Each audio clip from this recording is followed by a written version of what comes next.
Every Christian questions inerrancy. And by inerrancy I mean absolute inerrancy. The view that every word, every statement in Scripture is strictly factual, historically, scientifically. Some even say that there are no scribal errors, which is technically bibliolatry.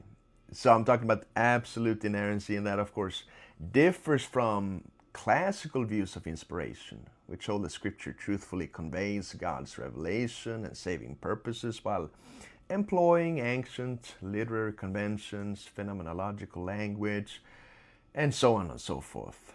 So now, let's go to Jude, because Jude provides a useful test case.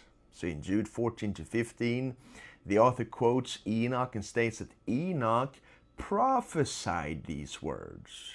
He does not merely cite Enoch, but he identifies the passage as prophetic. This is prophecy, Jude says, implying that he regarded first Enoch as inspired, since prophecy is by definition divinely revealed speech. I mean, what else is prophecy if it's not inspired? Does God say something that is uninspired? Of course not. So, prophecy and inspiration are closely linked.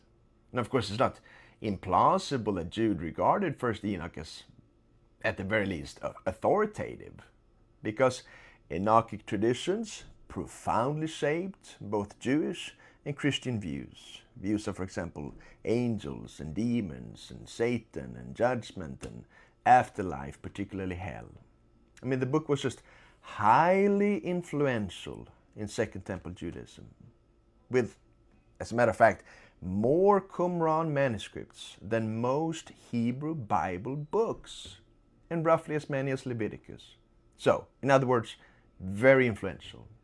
Even Jesus, according to the gospel author, said, "I saw Satan fall like lightning from heaven," often linked to Isaiah 14, but arguably parallels Enochic traditions more closely, particularly the animal apocalypse, where Enoch, he says, he looked up and he saw a star fall from heaven, then followed by other stars that was cast down onto the one star. Then we have the early church, or the early believers. So early Christians, for example, Tertullian, who argued that first Enoch is authoritative and even inspired, because he viewed Jude's citation of Enoch as apostolic endorsement. Clement of Alexandria may not have viewed it as inspired, but he treated it as prophetic. And again, I can't think why someone would call it prophetic if they don't view it as inspired. Then you have Irenaeus and Athenagoras, who, although did not view it as inspired, they used it theologically.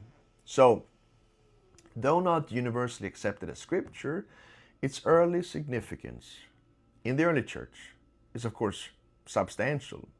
So, strict inerrancy faces, of course, difficulty here, because if Jude calls Enochic text prophecy, while first Enoch is deemed not inspired, uninspired, one must of course explain how an inspired author mislabels non-inspired material.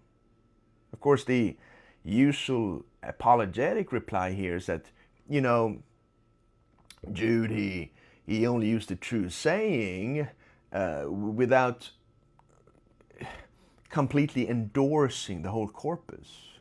So akin to Paul's quotation of the pagan poets in Acts. But